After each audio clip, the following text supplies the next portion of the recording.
Hey everyone out there in FPV land. Just assume if you've clicked on this video, you're wanting to see a unboxing and teardown of the Vortex 150 Pro. So here is one, fresh in the box. And for comparison, I brought out my 250 and its old box. I managed to hold on to that, so you can see already the size is going to be quite a bit smaller. Reason I got this 150 is because I've had a blast with the 250. It's been really fun. I've had it just about a year now, and did a lot of learning on here.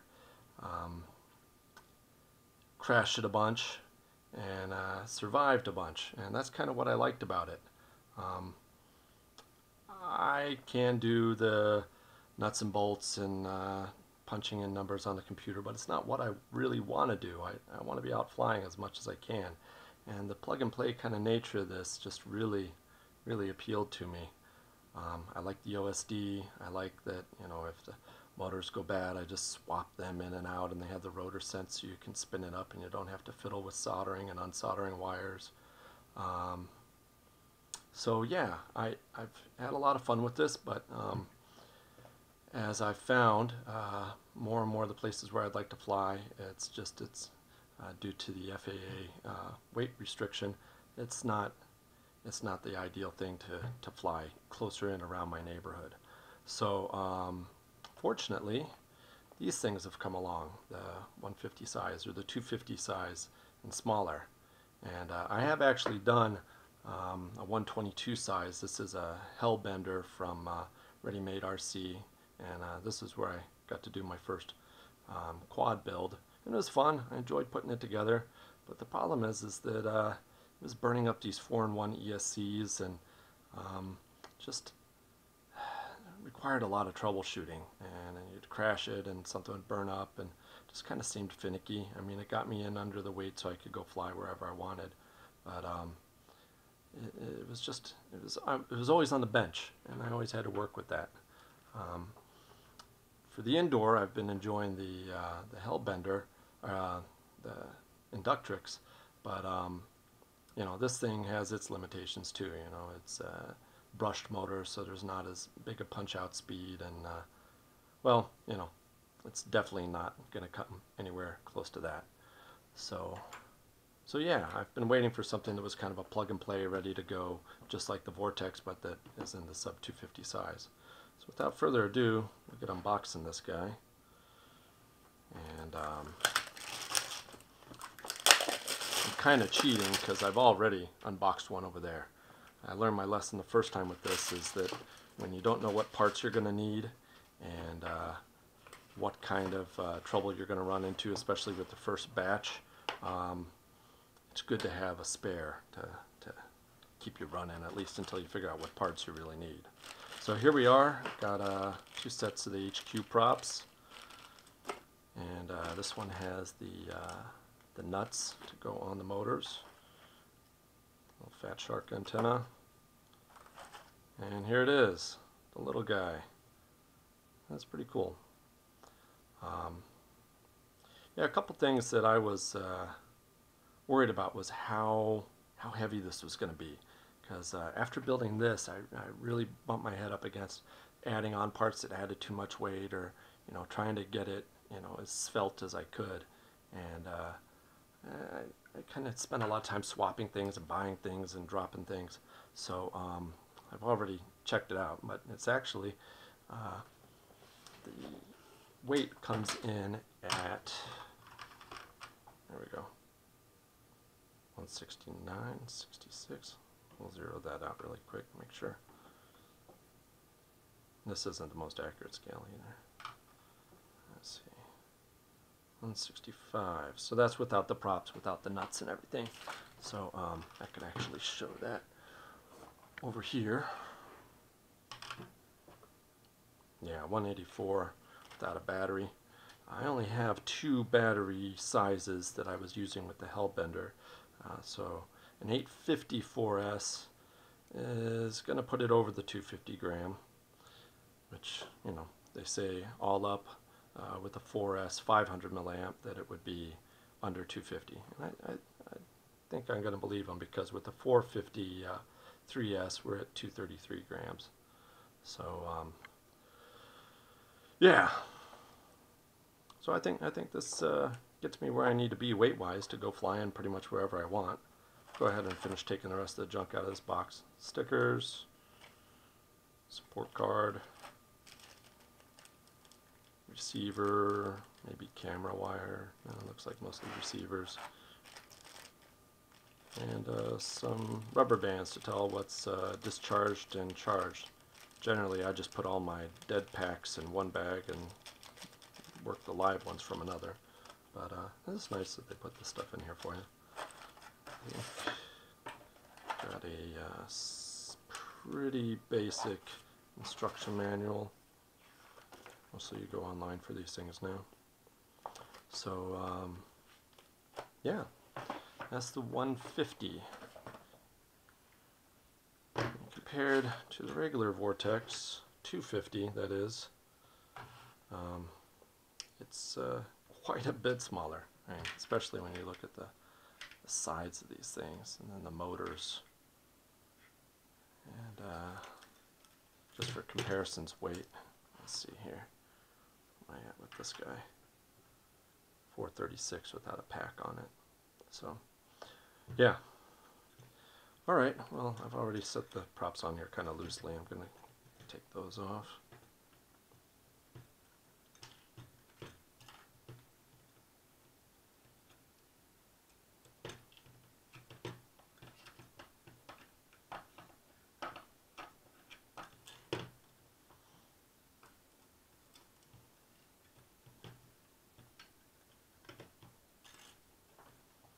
One thing I was kind of surprised about was the size of the camera that they put on here. It looks like a traditional size kind of camera. I mean, here's my Runcam Swift. You can see it's got a much larger lens actually. But we'll get to see that as soon as I get this apart. So I think, I'm not sure where I want to start with that. I think I might try taking the camera first. So let's see here. I was loosening up some of these screws, and it was kind of a hassle to adjust the camera. You have to take the props off to get in there clean. And even then, it's not a perfect shot, but I don't know. I haven't found that I had to adjust my camera a whole lot. Once per sight.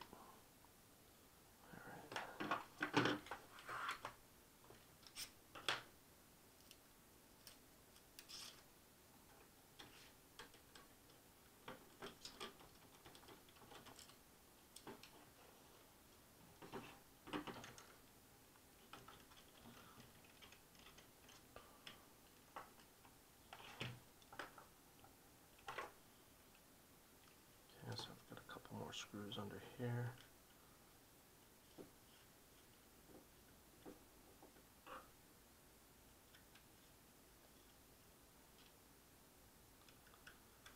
Some other features that I think were pretty cool about this is the ability to have the transmitter in a low power mode as it's sitting there waiting to take off, or while you're working on it and stuff.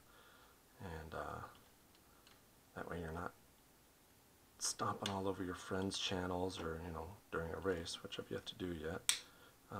But I remember from my days back in racing RC cars that not being on someone's channel was a nice advantage. So to be able to get into your settings, look around without having it high powered and blaring everything out, it's kind of cool.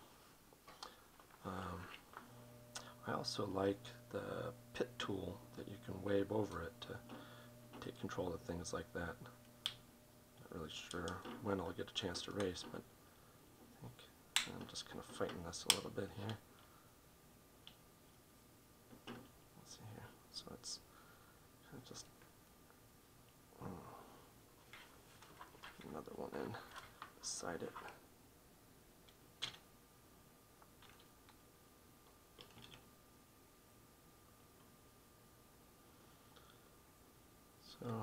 sure there'll be plenty of people that find a way to do this better down the road.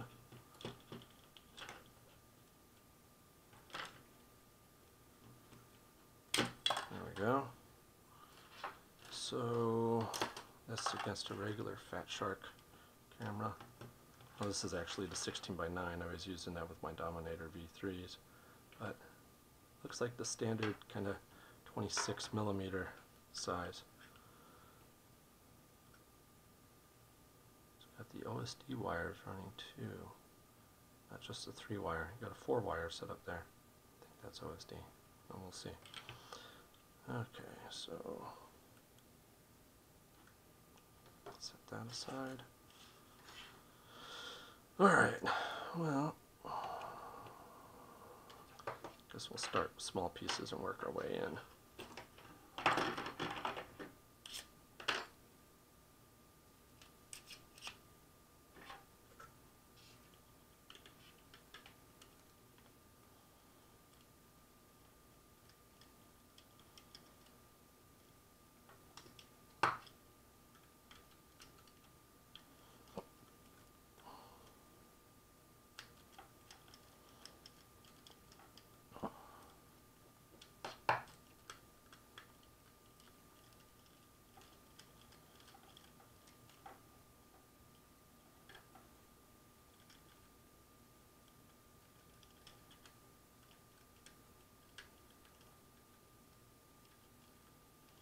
These were a little tough to get loose. Imagine they've got a bit of thread locker on them, which is ideal.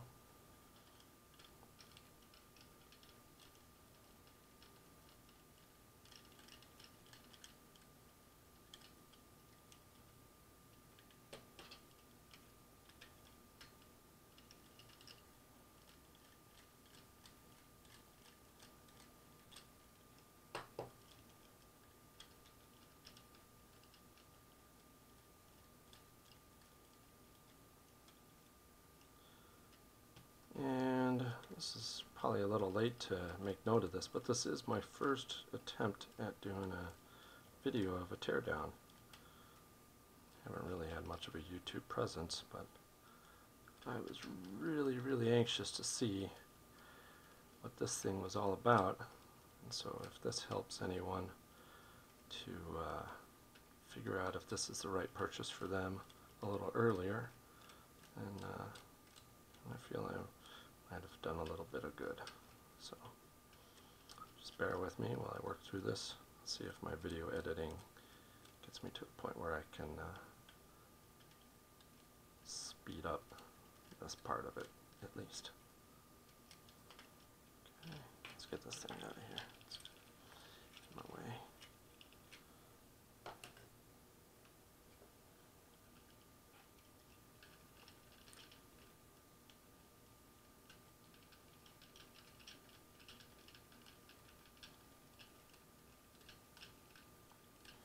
Another reason that I'd like to take this apart is, well, I got a number of reasons. I guess I didn't give the first one yet. One is, if my experience with this goes anything like my 250, I'll have to take it apart sometime or another to replace something or fix something. So might as well get an early jump on it. Another thing is I kind of like my orange and white theme over there, so while I got one to fly still fresh and brand new, I thought I'd take this one apart and try my hand at painting it this time. Use maybe some Krylon plastic paint or some Plasta Dip and paint it up white. I already have some orange props from my bender over there, and a little bit of individuality, but more or less I just want to see how they got down to this weight, and something that's quite a bit bigger than the 122 over there. So I know that they've doubled up the resources of some of these things like the boards, and I'm curious to see how that goes. I think there's some combined parts on the flight controller. No point in me really speculating on all this because we're going to find out in just a minute.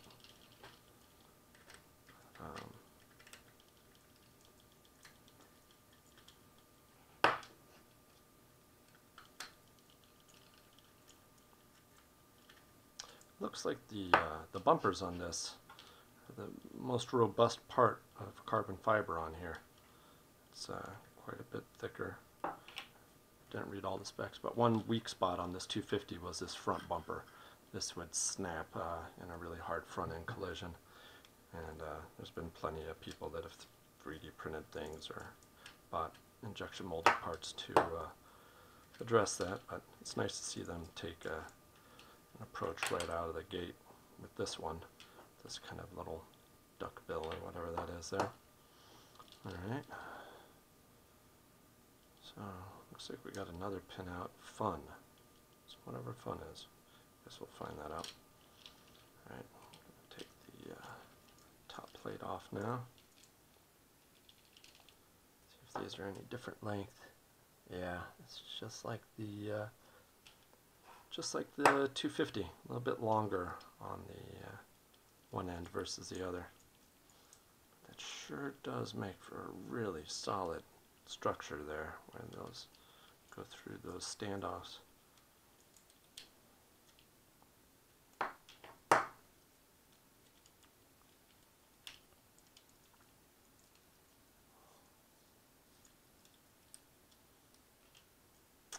I'd like to see someone out there do an HD recording camera that would maybe not have an internal battery and be more designed around this lighter weight platform. That way you could fly with the HD cam recording, or even just have a flight camera that does double duty, that records in HD and analog SD, so that you could record these flights and still be under the 250 weight. I put my run cam that I'm recording with right now on here, and it put me back up around that 270, 280 mark. So, well, there's the top plate, and here we go. First look inside. Got the receiver there. Imagine that's just, yeah, all these carbon fiber pieces are just going to topple off of here. Got a little foam brace, keep the ESC nice and snug.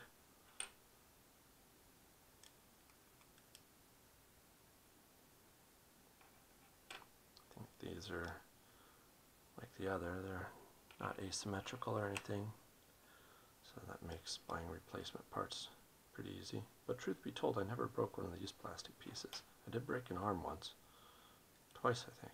Yeah, broke 2 arms. So there's our ESCs.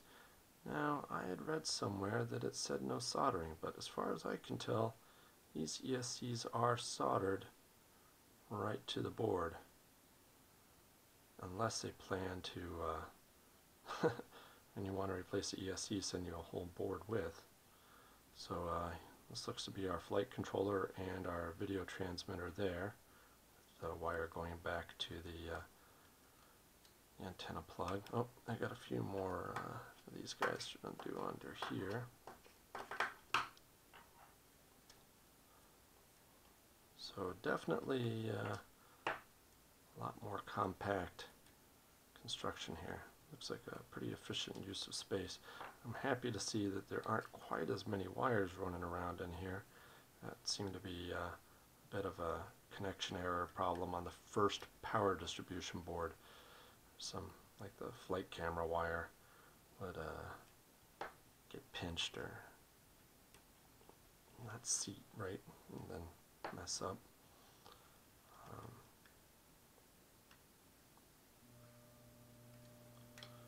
So, just about all the screws. Get these little sidebars off of here. Now, one of these has a USB in it. So I want to be careful. Oh, wait a second. There's a little tab in there. Let's see, get this out of here. That might not just slide out. Let's see. Yeah. Okay, well, there's our LED board. Here's our receiver. Take that up and out of here.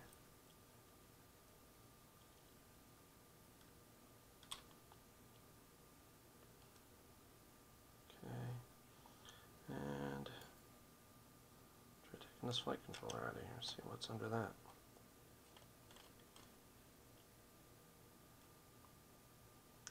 There's a sign. Looks like 3 screws so far. Well, I hope tomorrow to be out flying and get some video of that experience. It's one piece. And it's got a little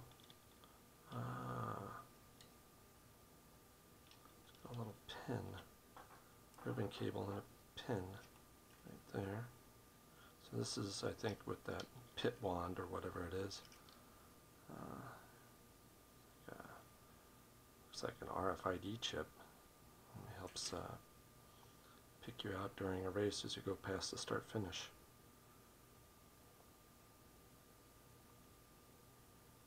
Okay, well, so